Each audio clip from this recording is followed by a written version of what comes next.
Lancashire, England, April 1811. The grand ballroom of Ravensmere Hall blazed with 1,000 candles, their golden light reflecting off crystal chandeliers and polished marble floors, casting dancing shadows across the assembled company of Lancashire's finest society. Yet for all its magnificence, for all the swirling silks and glittering jewels, the warmth of the fires burning in massive hearths could not penetrate the cold, settling into Miss Gwyneth Marlowe's bones. At 23, entering her 4th London season without a single credible offer, she stood near a marble pillar watching younger, prettier girls glide across the dance floor into futures she would never claim. Her gown, carefully preserved dove-grey silk from her first season, had been altered twice to accommodate changing fashions, and still, it whispered its age to anyone with eyes to see. But tonight, everything would change. Tonight, she would speak the words that had burned in her heart for 2 years, the confession that kept her awake in the small hours, rehearsing and refining until every syllable gleamed with truth. She had seen how the Marquess of Ravensmere looked at her when they discussed poetry, how his severe features softened when she spoke of Shakespeare's sonnets. He had not only discussed literature with her, but had sought her opinion over that of noted scholars, clasping her hand a moment longer than necessary and saying at their last meeting that it was a relief to find a mind that did not concern itself only with silks and dance cards. It was this perceived promise of intellectual partnership that gave her the courage to risk everything. If stories of courage that defy society's cruelest judgments move your heart, subscribe now and join us on this journey. You won't want to miss what happens next. The evening had begun with unexpected promise. Gwyneth had positioned herself near her customary pillar, preparing for another night of observation, when she noticed the Marquess of Ravensmere enter the ballroom. At 29, Adrian Sutherland possessed the kind of austere handsomeness that made young ladies whisper behind their fans, all dark hair and piercing blue eyes, and a severe intensity that many found compelling. To her astonishment, he did not join the cluster of eligible young ladies near the orchestra. Instead, he moved deliberately through the crowd, his gaze fixed on her. Miss Henrietta Ashby, a diamond of the first water in her 3rd season, attempted to intercept him with a curtsy, but he merely nodded politely and continued past, his destination unmistakable. Gwyneth's heart hammered against her ribs as he approached. "Miss Marlowe," he said, his voice carrying that rich timbre she had come to recognize, "I had hoped to find you here this evening." "My lord." She managed a curtsy, though her knees felt uncertain. "You do me honor." "On the contrary, I find myself in need of a sensible conversation, and you are one of the few people in this assembly capable of providing it." He gestured to the book partially visible in her reticule. "Wordsworth again, I see. You mentioned you were reading his newer work." "The lyrical ballads, yes. I find his perspective on the natural world quite revolutionary." She withdrew the small volume, feeling more confident on familiar ground. "He suggests that beauty and wisdom can be found in the commonplace, in the lives of ordinary people. It is a refreshing departure from more classical sensibilities." Adrian's severe features softened, a transformation that made him appear years younger. "It is a relief to find a mind that does not concern itself only with silks and dance cards, Miss Marlowe. Your observations on poetry have given me much to consider these past months." He held her gaze, and in that moment Gwyneth felt the world narrow to just the two of them. The noise of the ballroom faded to a distant murmur. "Ravensmere," a duchess's imperious voice cut through the moment. "I must borrow you. Lady Jersey wishes to discuss the reform bill, and you know she will accept no excuse." Adrian's jaw tightened with visible irritation, but he bowed to necessity. "Miss Marlowe, I hope we might continue this discussion later." "I would like that very much, my lord." As he was drawn away into the crowd, Gwyneth pressed the Wordsworth volume to her chest, her heart soaring. He had sought her out. He had ignored more eligible, more beautiful women to speak with her. Surely this meant what she hoped it meant. It was then that she saw him slip through the doorway into the library alone. The library door stood ajar, spilling amber lamplight into the shadowed corridor. Gwyneth's heart hammered against her ribs as she smoothed her skirts and stepped inside, closing the door to barely a crack behind her. The room smelled of leather bindings and beeswax, familiar and comforting. Adrian stood before the fire, one hand resting on the mantelpiece, his profile sharp as a carved cameo against the flames. "Miss Marlowe." He turned, one dark eyebrow rising. "This is somewhat irregular." Her mouth went dry, but she had come too far to retreat now. The words tumbled out, unpracticed despite all her rehearsals. "My lord, I know it is bold of me, unforgivably forward perhaps, but I must speak. These past 2 years, our conversations about literature, about philosophy, the way you have looked at me, the words you spoke this very evening, I have felt a connection between us, a meeting of minds that transcends mere social pleasantries." She drew a shaking breath. "My family's circumstances are reduced. I do not deny it. But I could be a good wife to you, my lord. I would honor your name, manage your household, bear your children. I would ask nothing more than the chance to prove myself worthy of your regard. I could be your intellectual companion, as you suggested." The silence that followed pressed against her eardrums like water at depth. Adrian's expression had shifted from surprise to something harder, colder, utterly unreadable. "Miss Marlowe," he said at last, his voice carrying the crisp edge of winter frost, "I fear you have gravely mistaken polite conversation for romantic interest." The words struck like physical blows. Gwyneth felt the blood drain from her face, but he was not finished. "You are plain as a scullery maid and half as useful," he continued, each word precisely enunciated, deliberately cruel. "Your family has nothing. You possess no fortune to compensate for your lack of beauty, no connections to elevate you beyond your station. What precisely did you imagine would recommend you to a man of my position?" "I thought," she whispered, "I thought our discussions, the attention you paid to my opinions, your words this evening. Mere talk is of no consequence, Miss Marlowe. I have many conversations with many people. It means nothing." He turned back to the fire, dismissing her with the gesture. "I suggest you return to the ballroom before your absence is noted, and perhaps recalibrate your expectations to something more realistic." As the words struck her, a soft click echoed from the doorway. Gwyneth's head snapped up. The door, which she had left ajar, was now being pushed fully, silently open. Lady Cordelia Hartwig stood in the doorway, her eyes wide with delighted malice, her smile sharp enough to draw blood. "Oh my," Lady Cordelia breathed, loud enough to carry. "Oh my goodness." The phrase, plain as a scullery maid, became Gwyneth's shadow. By the following evening, every drawing room in London knew the story.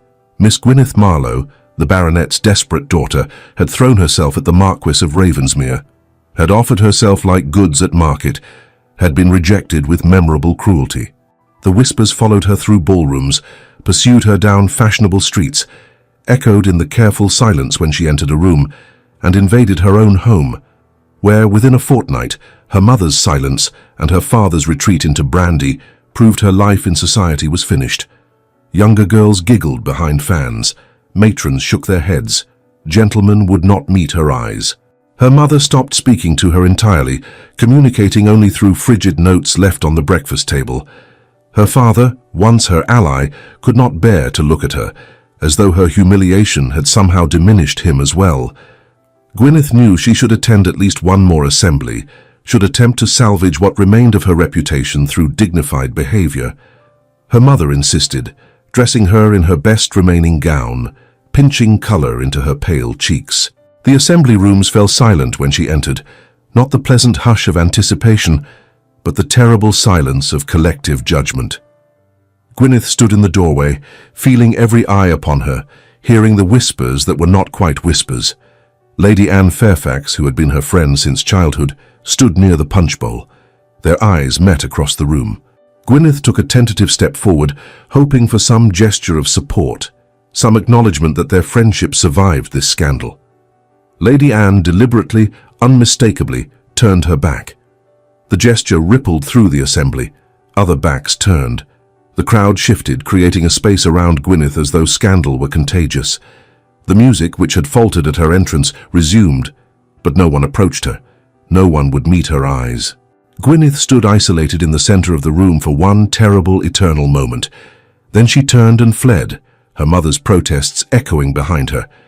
In the cold sanctuary of her bedchamber, Gwyneth began to pack. Not the elaborate gowns and accessories of a society lady, but the practical items she would need for a different life. She folded away her ball gowns, each one a monument to failed hopes, and caught sight of her reflection in the mirror, plain as a scullery maid. The words echoed in her mind, and for a moment she saw herself as Adrian must have seen her. Unremarkable features, brown hair without particular luster, a figure neither fashionably willowy nor voluptuously curved, ordinary in every particular. But as she stared at her reflection, something shifted. She was not beautiful by society's standards, but was that truly her failing? Or was it society's failing to value beauty above intelligence, decoration above substance? She pulled out writing paper and began to compose a letter to her mother's cousin, Mrs. Henrietta Carwell, who ran a small charity school in Borrowdale. The response came within a week, written in a firm, practical hand. "Come, there is work here for willing hands, and broken hearts heal faster in mountain air." In July 1811, Miss Gwyneth Marlowe boarded the mail coach heading north and did not look back. Borrowdale existed in a world apart from the glittering ballrooms of London, a narrow valley carved between mountains, where slate-roofed cottages clung to hillsides and sheep grazed on impossibly steep pastures. Mrs. Carwell's school occupied a converted barn on the edge of the village, housing 10 girls whose parents could not afford to educate them. Gwyneth arrived with 2 trunks, carrying the shame of her rejection like a physical weight. She expected to be a temporary refuge, a stopping point before returning to face her ruined reputation. Instead, she found purpose. The girls ranged from 6 to 14, daughters of miners and hill farmers, sharp-eyed and quick-witted despite their rough manners. They had never held books, could barely write their names, knew nothing of history or mathematics or the vast world beyond their valley. Gwyneth taught them. Reading first, laboriously sounding out letters, celebrating each small victory. Then writing, arithmetic, geography. She begged books from anyone who would donate them, building a modest library in one corner of the schoolroom. She taught them that their minds mattered, that learning could open doors beyond anything they had imagined. The work exhausted her. The days stretched long, punctuated by scraped knees and quarrels, by the constant battle against cold and damp in winter, by the challenge of making meager supplies stretch. Mrs. Carwell paid her nothing beyond room and board, but Gwyneth needed nothing more. Years passed. The seasons turned, each one marking Gwyneth's transformation. Her hands roughened with work, her face tanned from mountain sun, her dresses grew plain and practical. The sharp pain of humiliation dulled to a distant ache, and then gradually to something almost like peace. On a bright morning in September 1819, 8 years after her arrival, Gwyneth stood at the mail coach stop with a nervous young woman of 16. Mary Thornton, one of her first students, clutched a small trunk and a letter of reference. "I never thought I would leave this valley," Mary said, her voice trembling. "What if I fail? What if the family finds me inadequate?" Gwyneth adjusted the girl's bonnet, straightening the ribbons with gentle hands. "Mary, you read Latin. You can calculate household accounts faster than most stewards. You know history and geography and natural philosophy. You were not made to stay in the valley. You were made to see the world, and you have the mind for it. But what if? There will always be what-ifs." Gwyneth cupped Mary's face, looking into eyes bright with tears and excitement. "You taught yourself French from that battered grammar book I found. Do you know how extraordinary that is? Trust yourself, Mary. You have earned this opportunity." The mail coach arrived in a clatter of hooves and creaking leather. Mary embraced Gwyneth fiercely, then climbed aboard. As the coach pulled away, she leaned out the window, waving until the valley's curve took her from sight. Gwyneth stood watching long after the coach had disappeared, feeling the familiar mixture of pride and loss that came with each student's departure. This was why she had stayed. This was the purpose that had slowly, painfully grown from the ruins of her London dreams. Proposals came occasionally. The village curate, earnest and kind, had approached her in her 3rd year. A widowed farmer with 3 children made an offer in her 5th. But it was the doctor from Keswick, travelling through in 1821, whose proposal made her genuinely consider. She was helping Betsy Davies with her sums, when the schoolhouse door opened and Dr. Thorne entered, hat in hand. He was perhaps 40, with kind eyes and gentle manners. "Miss Marlowe, might I have a word?" She settled Betsy with her slate and joined him outside, where autumn sunlight painted the mountains gold. "I shall be direct," he said. "I am in need of a wife. My practice in Keswick is growing, and I require someone to manage my household, to provide companionship. I have observed you these past months during my visits to the valley, and I believe we would suit admirably." Gwyneth looked at his honest face, at the respectability he offered. A comfortable home security, the title of Mrs. Thorne, warm fires in winter and the respect of Keswick society. "You honor me, Dr. Thorne. I can offer you a good life, Miss Marlowe, not wealth, but comfort, respectability, a place in society again." She turned to look at the schoolhouse where she could see her students through the window, bent over their work. Betsy was frowning at her slate, lips moving as she counted. Inside that converted barn were 20 girls whose futures depended on education they would not receive without her. "Dr. Thorne," she said carefully, "you offer a life for one woman. My work here offers a life for 20 girls at a time. I fear my ambitions are too large for what you propose, however generously meant." His expression showed surprise, then dawning respect. "You are an unusual woman, Miss Marlowe." "I am a practical one, sir. I have discovered that I am not suited for the life of a wife and mother, but I am admirably suited for this." She gestured to the schoolhouse, to the mountains, to the life she had built. "I hope you find someone who can give you the partnership you deserve, but that woman is not me." They parted amicably, and Gwyneth returned to her students with a sense of certainty she had not possessed that morning. She had made her choice, consciously and deliberately. This life, for all its hardship and simplicity, was hers. By 1820, she had become simply Miss Marlowe, the schoolteacher, a fixture of Borrowdale as permanent as the mountains themselves. Children who had never known her as anything else brought their younger siblings to her school. Village women sought her advice on matters of reading and accounts. She was respected, valued, and utterly alone in the way she had chosen. What she never spoke aloud, even to Mrs. Carwell, was that she had offered her heart once, completely and without reserve. The rejection had been so brutal, so absolute, that the idea of risking such vulnerability again felt impossible. Better to pour her capacity for love into her students, where it could do some good and cause her no pain. In 1825, when she was 7 and 30, the letter arrived. Mrs. Carwell brought it to her in the schoolroom, where Gwyneth was helping young Betsy Davies sound out words in a primer. The seal was unfamiliar, silver falcon on blue wax, but the handwriting on the envelope made her hands tremble. "Take a moment," Mrs. Carwell said quietly, ushering Betsy away. "I shall manage the lesson." Gwyneth broke the seal with fingers that would not quite steady. The letter was short, written in a hand that shook with weakness. "Miss Marlowe, I am dying. Consumption. The physicians grant me weeks, perhaps a month, if fortune is uncommonly generous. I do not write to beg forgiveness, for words cannot undo cruelty, and I have no right to your mercy. I write only to ask if you would come to Ravensmere. I need someone to bear witness that I was human, however monstrous my actions. You are the only person who ever offered me genuine love, even though I destroyed that gift with calculated brutality. I do not ask you to care that I am dying. I ask only that you know the truth. You were never the one who was inadequate. The failure was always entirely mine.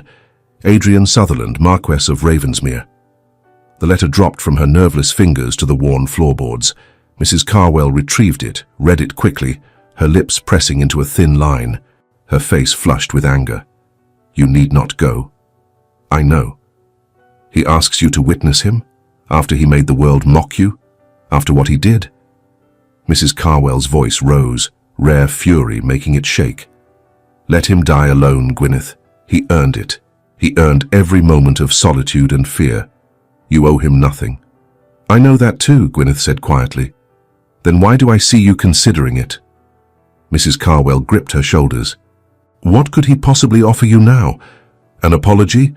Words from a dying man desperate to ease his conscience before he faces judgment?" Gwyneth looked at the letter lying on the floor, at Adrian's shaking handwriting. He thinks he can buy my presence with pretty words about truth and failure. He is as arrogant in death as he was in life. Precisely. So you will not go. But even as she said it, Gwyneth felt something stirring in her chest. Not forgiveness, and certainly not any remaining feeling for the man who had destroyed her. Something else. Something she could not quite name.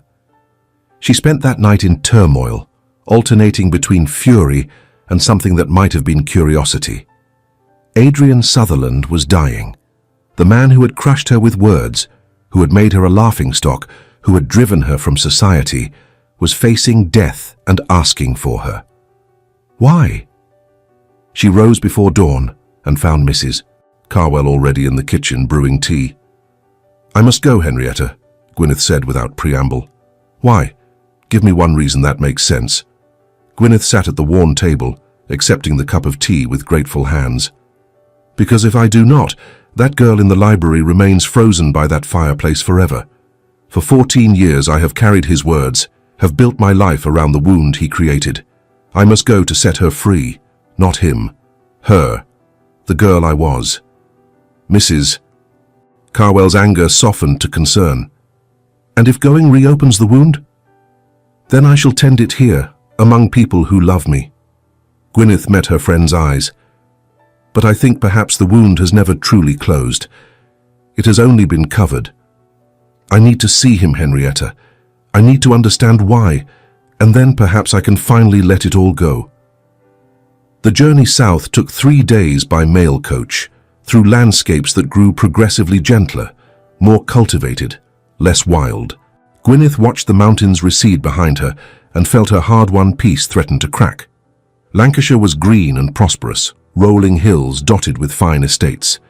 Ravensmere Hall rose from manicured parkland, its pale stone facade imposing against a clouded sky. But something was wrong. The gardens, which she remembered as immaculate, had grown wild. Weeds choked the flower beds. The drive was rutted and poorly maintained. The butler who answered her knock was ancient, his livery shabby though still correct. His face lit with something like relief when she gave her name. "Miss Marlowe? Thank Providence. His lordship is expecting you. This way, if you please." The interior told a story of gradual decline. Holland covers draped furniture in the disused grand rooms they passed. Dust motes danced in shafts of light from uncurtained windows. The great house felt diminished, as though life had drained away and left only this hollow shell. As they climbed the staircase, the butler paused, turning to face her with an expression of profound weariness. "Miss Marlowe, I am relieved you have come. His lordship has been difficult since the death of Lady Cecilia 5 years past, but these last months, as the illness took hold, he has withdrawn entirely." The old man's voice dropped. "He has mentioned your name, miss. He said, 'She was the only one who told the truth. Please do not judge the house too harshly. It has been a house without hope for a very long time.'" The words settled over Gwyneth like a shroud. She followed him in silence to a bedchamber on the first floor. He knocked softly, then opened the door. The room was dark despite the afternoon sun, curtains drawn against the light. A fire burned low in the grate, and in the massive four-poster bed, propped against a mountain of pillows, sat a figure Gwyneth barely recognized. Adrian Sutherland had been hollowed out by illness. His face, once aristocratically handsome, had become a skull thinly covered with papery skin. His dark hair had gone iron grey and hung limp to his shoulders, but his eyes, those piercing blue eyes, remained unchanged, burning with the same intensity she remembered. "You came," he said, his voice a rasping whisper. Gwyneth removed her bonnet and gloves with deliberate care, buying time to compose herself. "I came because I required closure, my lord, not for your sake, but for mine." A ghost of a smile touched his bloodless lips. "Honest as ever. Please sit." She took the chair beside his bed, maintaining a careful distance. This close she could see the fever-bright gleam in his eyes, hear the wet rattle in his chest with each labored breath. "You look well," he offered. "I am well. My life in Borrowdale has been productive and meaningful. I am glad, truly." He shifted against his pillows, grimacing with pain. "You received my letter." "I did. And you came despite everything.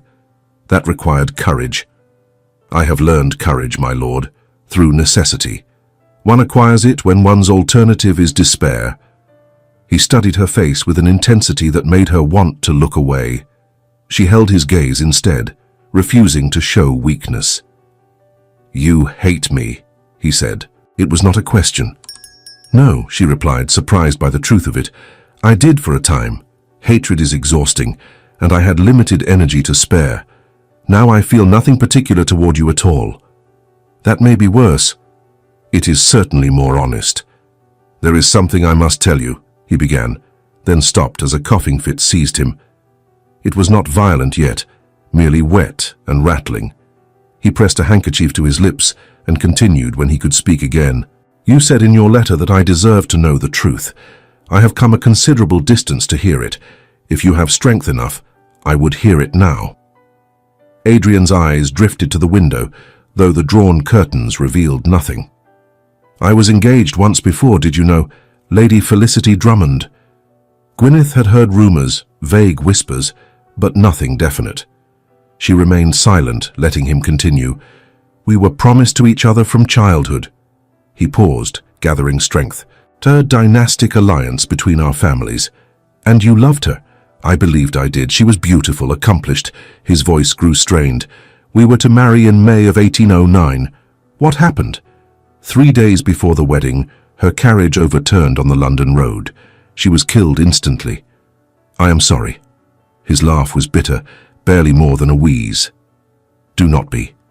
Another pause, another struggle for breath. "After she died, I found her letters." Gwyneth leaned forward despite herself. "What letters?" "She had a lover, a captain in the cavalry." The words came out harsh, forced. "Common as dirt, but handsome as Apollo. She was planning to run away with him, the night before our wedding. The accident prevented her elopement, nothing more." "Adrian." "I burned the letters," he continued as though she had not spoken. "No one else knew, but the knowledge poisoned me. So when I offered you genuine feeling," Gwyneth said slowly, understanding crystallizing, "it terrified you." "Yes." A coughing fit seized him then, brutal and prolonged. Gwyneth watched as he struggled for breath as blood spotted the handkerchief he pressed to his lips. When it passed, he lay back exhausted, his chest heaving. The emotional exertion had triggered his body's collapse. "There is laudanum on the table," he gasped. "If you would be so kind." She measured out the dose precisely, supporting his head while he drank. His skin felt furnace hot beneath her fingers. When he settled back, some of the agony had left his expression. "Thank you." Gwyneth returned to her chair, giving him time to recover. When his breathing steadied, she spoke quietly. "You destroyed me to protect yourself." "Yes." "And the cruelty of your words? Plain as a scullery maid?" His eyes closed. "Deliberate, brutal, designed to ensure you would never dare approach me again, that no other woman would either. I wanted to be left alone with my bitterness and my certainty that love was a lie told by fools. You succeeded admirably." "I know."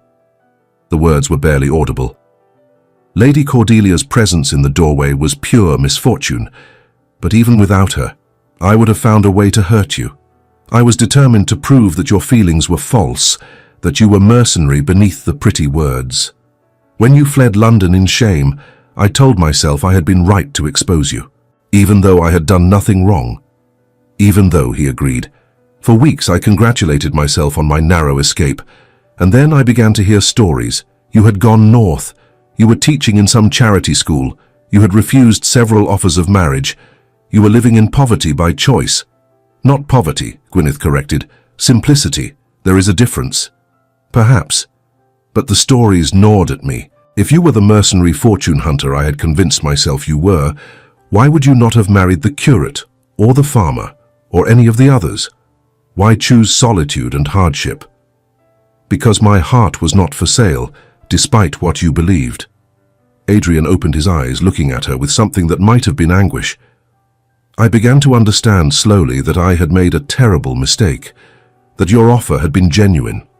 That I had taken something precious and destroyed it for no reason beyond my own cowardice? Yet you did nothing to make amends. What could I do? I had ruined you socially, made you a laughingstock.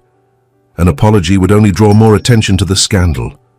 And honestly, Gwyneth, I was too much a coward to face what I had done. He paused, seeming to gather courage. I married Lady Cecilia Templeton instead. A cold marriage for cold hearts. I tried to forget you. Did you succeed? No, never. Silence fell between them, broken only by the snap of the fire and Adrian's labored breathing. Gwyneth sat very still, feeling emotions she thought long buried stirring in her chest. You mentioned a wife, she said carefully. Lady Cecilia. Did your fear of Felicity poison that marriage as well? Adrian's expression crumpled, genuine shame crossing his wasted features. She deserved better. Cecilia was a good woman, if a cold one. Practical. We married knowing neither of us expected love. He stopped, swallowing hard. But I could not even give her respect. I kept her at a distance. I saw Felicity's ghost in every woman. Cecilia lived 10 years as my wife and died having never truly known me. Another life I wasted through cowardice. How did she die? Fever. Scarlet fever 5 years ago. She suffered for 3 days while I sat in my study, unable to face even her dying. When it was over, I realized I had not shed a single tear. Not because I was unmoved, but because I had never allowed myself to feel anything for her at all. Adrian, Gwyneth said quietly, you did not just destroy one love. You destroyed any possibility of love. You turned your fear into a prison.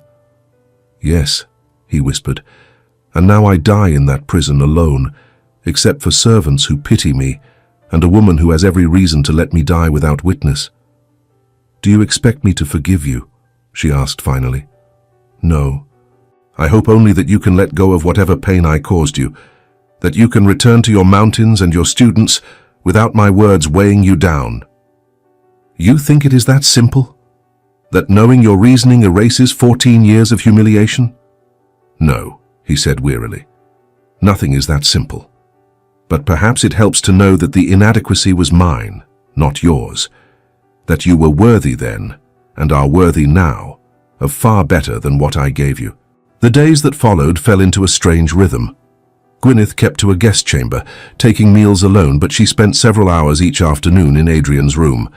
Sometimes they talked. More often she simply sat beside him while he dozed, breathing wetly, his face grey against the pillows. The truth he had shared had not healed her wounds, but it had changed their nature. The humiliation felt less like a personal failing, and more like the consequence of his damage. She had done nothing wrong.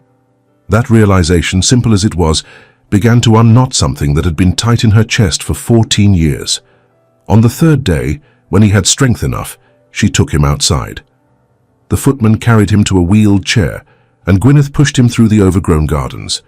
The May sun was warm, the air full of birdsong. Adrian tilted his face to the light, like a plant long denied water. I let everything go, he said, gesturing weakly at the tangled roses, the weed-choked paths. After Cecilia died, I could not find the will to maintain it. What was the purpose? I had no heir, no one to pass it to. Let it rot, I thought. Let it all rot with me. That seems wasteful. Perhaps, but I was not thinking clearly. He turned to look at her, squinting in the brightness. You keep your hair simpler now. It suits you. Elaborate coiffures are impractical when teaching 10-year-olds. And you seem content, genuinely content, not merely resigned. I am, she said, surprised again by the truth of it. My life has meaning and purpose. I make a difference, however small, in my corner of the world.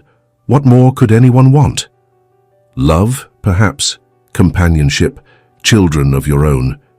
I have love. My students adore me, and I them. I have companionship in Mrs. Carwell and the village folk. As for children, I have raised dozens who were not born to me. That is enough. Adrian was quiet for a long moment. You should hate me more. Why waste the energy? You are dying. Hating you would change nothing. Would forgiveness change anything? The question hung between them. Gwyneth stopped the chair beside a sundial, its brass face green with verdigris. She came around to face him, to see his eyes. "I do not forgive you," she said carefully. "Forgiveness implies that what you did is excusable, and it was not. You were cruel when you could have been kind. You destroyed my reputation for no reason beyond your own fear. That is not something I can simply absolve." His face crumpled. "I understand. But," she continued, "I do not hate you either. I pity you, perhaps. You wasted your life in bitterness and fear. You married without love, let your estate decay, isolated yourself from any possible happiness. You have punished yourself more thoroughly than I ever could. That brings you satisfaction. No, it brings me sadness. You could have had a good life, Adrian. Despite your trauma with Felicity, you could have chosen hope instead of fear. But you did not, and now you face death alone, because you pushed everyone away."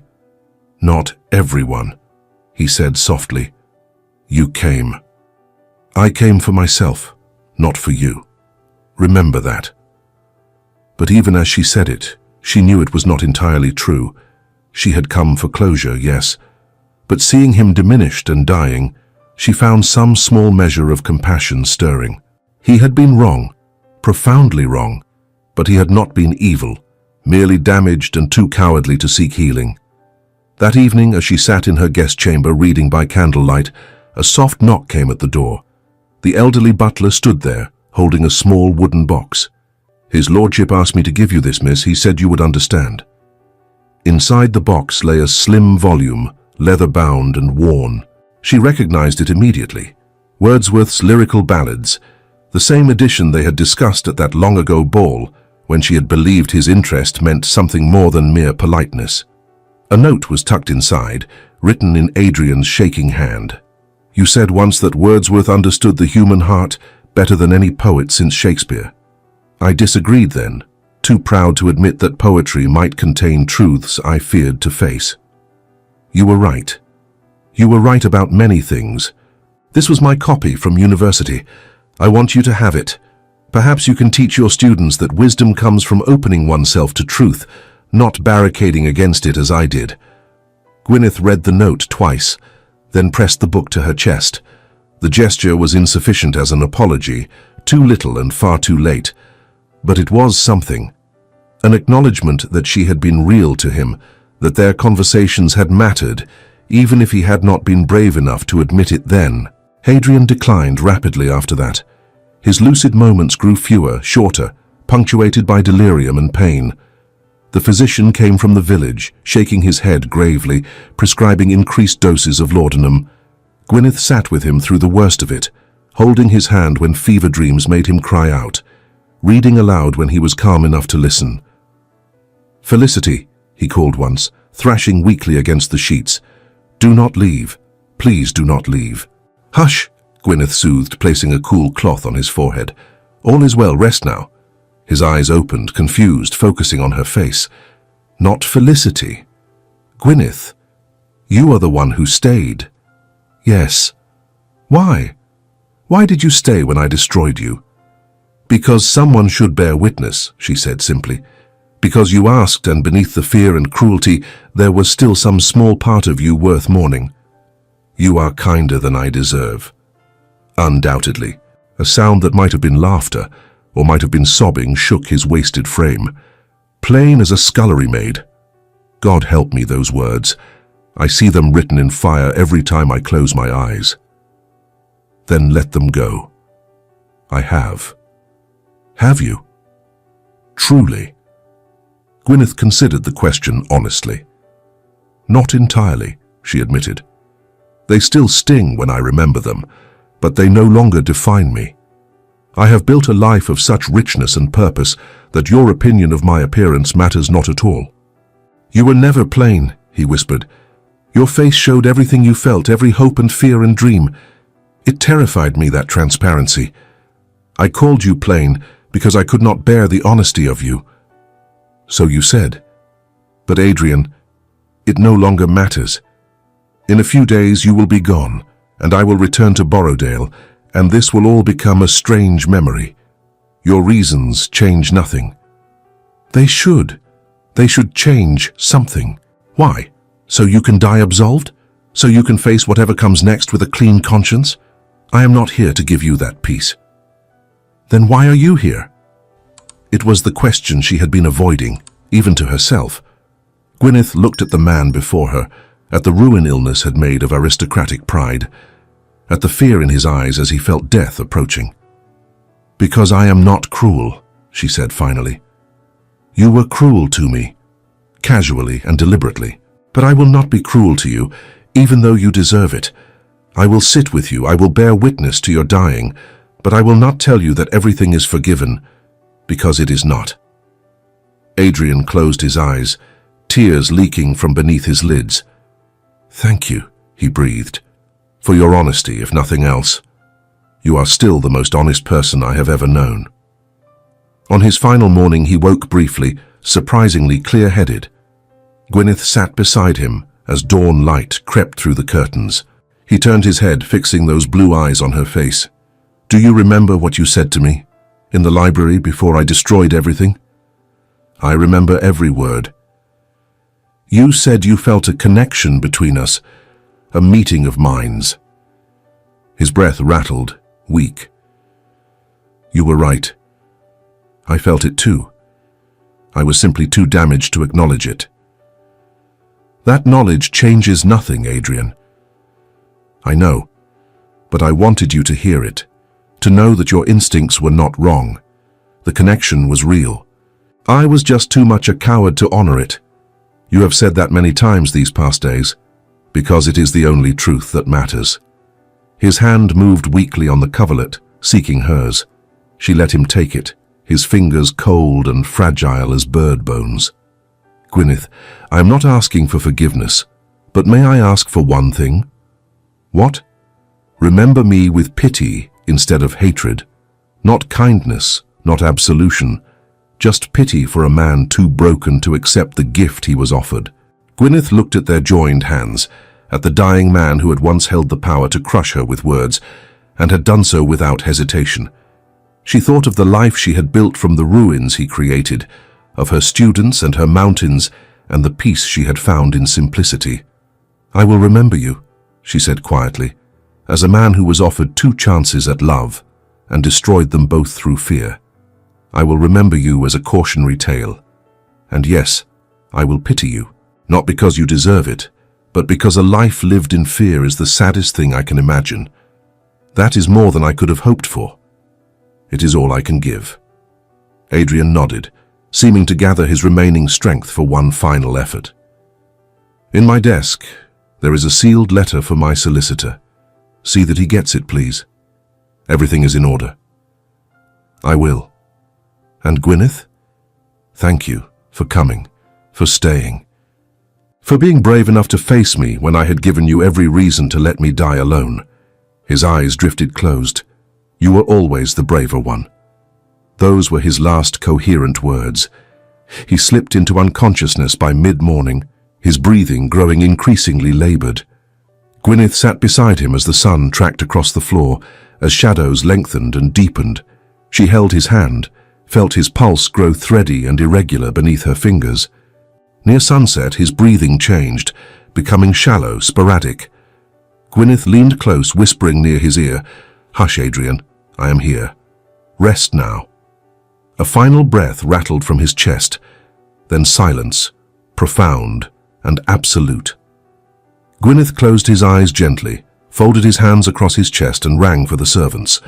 Only when the butler arrived, his old face crumpling with grief, did she allow herself to step back and acknowledge the weight of what had just passed. Adrian Sutherland, Marquis of Ravensmere, was dead at 43, unmourned except by servants, leaving no heir and no legacy beyond a decaying estate, and one woman who had learned to survive his cruelty. She did not weep for him, but she did feel a strange, heavy sadness for the waste of it all. The solicitor arrived the following day, a practical man from Keswick who had handled the Ravensmere affairs for decades. He greeted Gwyneth with grave courtesy and produced the letter Adrian had mentioned. His lordship was most specific about timing, the solicitor said. This was to be opened only after his death, and only in your presence, Miss Marlowe. He broke the seal and read, his eyebrows climbing steadily higher. When he finished, he looked at Gwyneth with something approaching amazement. Miss Marlowe, I am instructed to inform you that his lordship has left you an annual income of £600 to be paid quarterly in perpetuity. The income is specifically designated for the support and expansion of the charity school in Borrowdale where you teach. Gwyneth's breath caught. £600? Annually, yes. Additionally, his entire personal library, some 2,000 volumes, is bequeathed to said school. And there is one more item. The solicitor produced a small wooden box. This is to be given to your youngest or most deserving pupil, with his lordship's compliments. Inside the box lay a gentleman's pocket watch, gold and beautifully engraved, with a hunting scene on the cover. It had clearly been cherished, the gold worn smooth in places from years of handling. It was his grandfather's, the solicitor explained, a family piece. He was quite specific that it should go to a girl who reminded you of yourself at that age. There was also a final letter, sealed with Adrian's signet. Gwyneth tucked it into her reticule to read later, in private. After the solicitor left, Gwyneth sat in the morning room staring at nothing, trying to comprehend what had just happened. £600 annually. It was a small fortune for the school. They could hire another teacher, expand the building, purchase proper supplies and books. The girls could have proper desks, warm clothing, everything they needed. She pulled out Adrian's final letter with trembling hands. Gwyneth, if you are reading this, I am dead, and I face whatever judgment awaits me for a life poorly lived. This is not charity, nor is it a gift. It is a debt, long overdue, for the life and opportunities my cowardice stole from you. Consider it restitution. I cannot undo the harm I did you. I cannot restore the years you lost or the reputation I destroyed. But money at least I have in abundance, and I can ensure it does some good in a world where I did primarily harm. Use this income for your school. Expand it if you wish. Hire more teachers. Save more girls from lives of ignorance and poverty. The library is yours as well. You always loved books more than I did. They will serve you better than they ever served me. The watch belonged to my grandfather, a good man who taught me about honor before life taught me about fear. Give it to a girl who needs to know that broken things can sometimes be mended, that fear need not win. I do not ask for forgiveness.